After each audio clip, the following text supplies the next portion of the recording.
Amjambo watazamaji wapendwa na karibu kufata marudilio ya wiki kwenye Kivu Morning Post TV, na leo tutaongelea point mbili.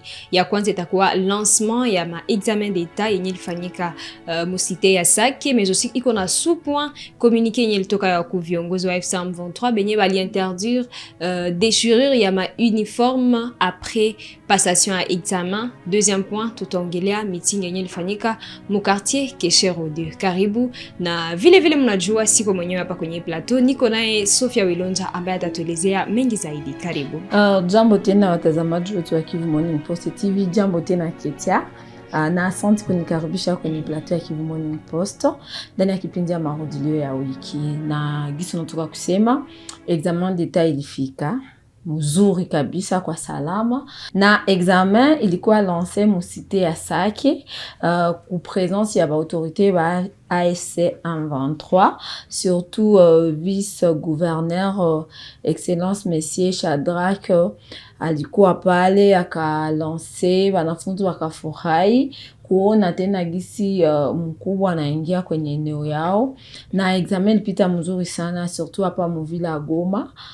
Wanafunzi antuka walikuwa motive na bamingi sana hawakukuwa na boga par rapport na examen jour, balikuwa bien formé ku masomo, na accueil mu ma centre ilikuwa mzuri parce que ba chef de centre walikuwa na ma consigne zenye balibapatia sa rassemblement. Malgré ko balifika na retard, baliba accueillir vile baka baonesha aussi ma classe zabo ko batafanya examen, na hakukuwa kabisa incident fulani yenye ilikuwa enregistré mu passation ya examen d'etat hapa muvila Goma. Ça veut dire que résultat en tout cas ilikuwa ya mzuri sana. Tena sana zuba wanafunzi walisikia kwa huru na balifanya examen yabo bila wasiwasi kabisa. Acha tusikie ile mot de circonstance yenye vice-gouverneur aliplacer juu ya lancement ya ma examen d'etat. Merci pour la question. Vous vous souviendrez avec moi que l'année passée, on a lancé, je crois, 3 épreuves. La première était l'ENAFEP, la deuxième épreuve était les TENASOST et la troisième épreuve était l'examen d'État. Ça veut dire que toutes ces épreuves-là avaient été lancées dans la ville de Goma. Et même pour cette année, les 2 précédentes ont été lancées à Goma. Pour autant que notre province ne se limite pas seulement dans la ville de Goma, il a été décidé par l'autorité provinciale que désormais les autres épreuves seront lancées en dehors de la ville de Goma. Et on a jugé mieux de commencer par le territoire de Massissi, précisément ici à Sake. Pour l'année prochaine, on sera dans le territoire de Rutshuru. Que donc c'est une manière de montrer à l'opinion tant nationale qu'internationale que la sécurité est un peu partout dans notre province et que nous pouvons aller lancer ces épreuves un peu partout dans la province. Voilà un peu la motivation. Vous l'aviez vu avec moi lorsqu'on est venu juste à la barrière de Mubambiro. Vous m'aviez vu descendre dans mon véhicule, aller me laver les mains. C'est parce qu'il fallait que je constate personnellement que les points d'eau ont été bien installés et que les gens sont en train de laver leurs mains. Moi-même, j'ai montré l'exemple. Ça, c'est une chose. Mais aussi, vous avez constaté depuis qu'on est ici, en commençant par les autorités politico-administratives, les autorités scolaires, personne n'a serré la main à l'autre. Il y a une manière qu'on est en train d'utiliser pour se saluer, soit on fait ça, soit on se passe des coudes. Alors, au sein de la population, je le vis, mais aussi, j'en ai profité pour dire ça aux élèves qui sont en train de passer, n'est-ce pas, leurs épreuves. Et vous avez vu que la majorité parmi ces élèves portent les cache-nez. Ça veut dire que le message est en train de passer au sein de la population pour éradiquer cette maladie. Vous avez peut-être, je ne sais pas si vous m'aviez suivi dans mon discours, je remerciais la République sœur du Rwanda pour autant qu'il y a un centre, vous les connaissez peut-être, que nous avons une école congolaise à Kigali. Et nos inspecteurs ont traversé grâce à la volonté, grâce à la collaboration entre les autorités scolaires de la province du Nord Kivu et seule la République sœur du Rwanda.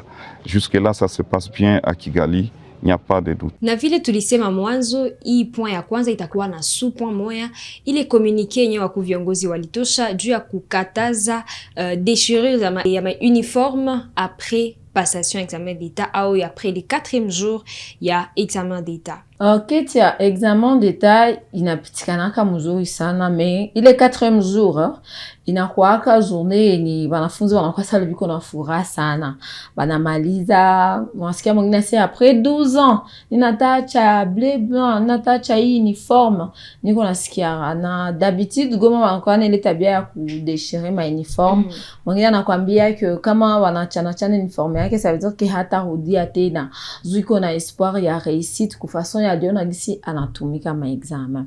Alors maire de la ville monsieur Désiré Ngabo alitosa communiqué juste à la veille ya examen ya mwisho yenye ilikuwa jeudi, akatoa matangazo kusema inakataziwa kwa kila mwanafunzi ama mtu yoyote kukata uniforme yake. Et c'est vrai, tuliingia mterrain tuliona banafunzi bali célébrer parce que kuko bale benye balikuya na ma marqueur bana bandikia ku uniforme na wakakuwa na ma marque zengine et tout. Alors entre yabo zuyara kuko bengine benye ba ko respecter les mesures bakachana manguo zabo bopeki.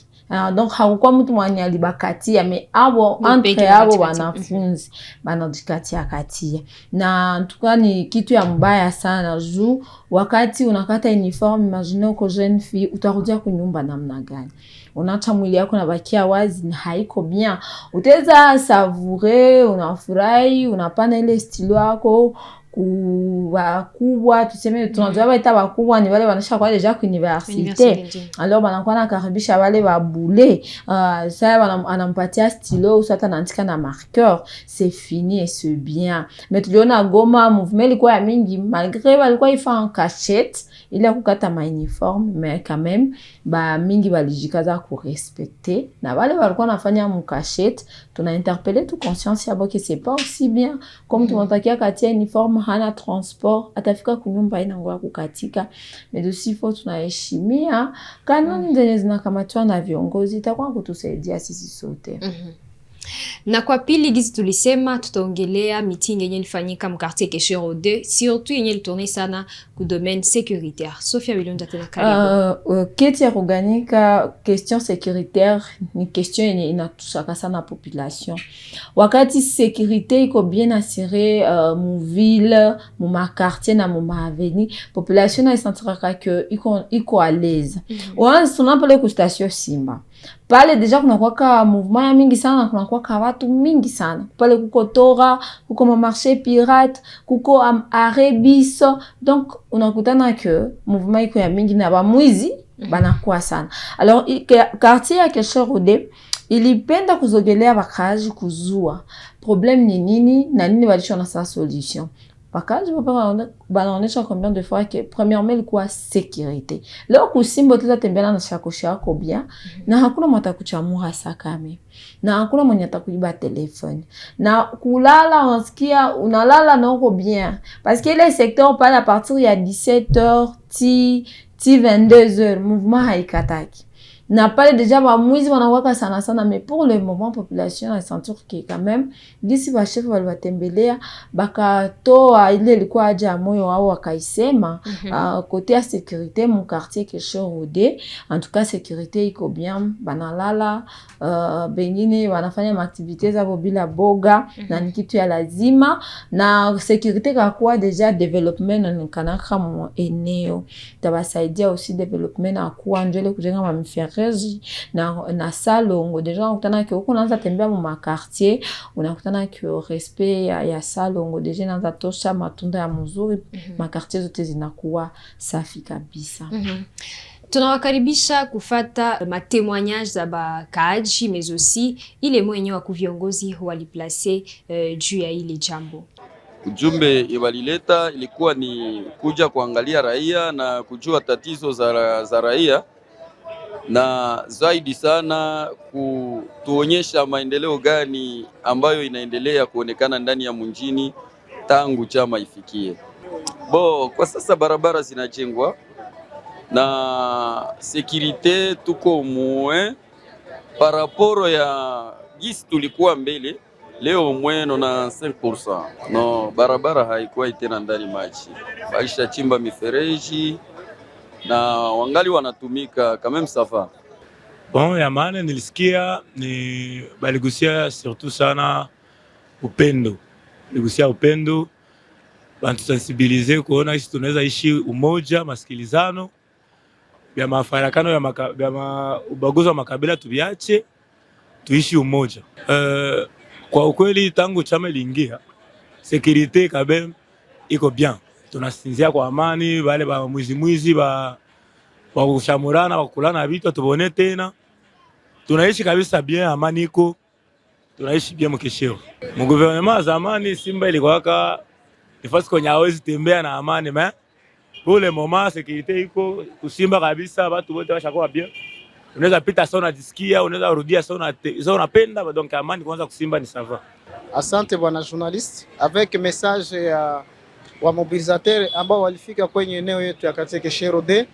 Nahitaji vijana wenye ambao wangali washujaa waache ile mambo ya kubakia kwenye nafasi ya kulevya, ili waungane na chama, na pia zaidi wakipendana zaidi, sababu ukishapendana amani itakuwa. Ukishapenda mwingine unaacha ubaguzi ya makabila, amani itakuwa. Asante bwana journalist kwa ile swali ya usalama. Kungambo ya usalama kabisa, kama vile mbeleni niliweza kusumulia, eneo hapa ya Keshero D imeonekana inakuwa na usalama zaidi, sababu wameona kama chama imedhibiti na imewatembelea ikiwaletea development, ikiweza kufanya mambo yote ambayo ilikuta bado hayafanyika, inatengeneza, inaona security inakuwa tena juu zaidi, wezi wanapunguka katika eneo, watu wanaanza kuujisha mpaka wanafika ma 20h 21h, sababu hizo taa ambao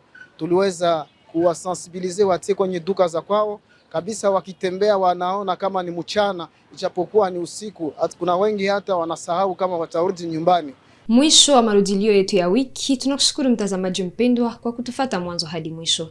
Acha tukutanane siku ijayo.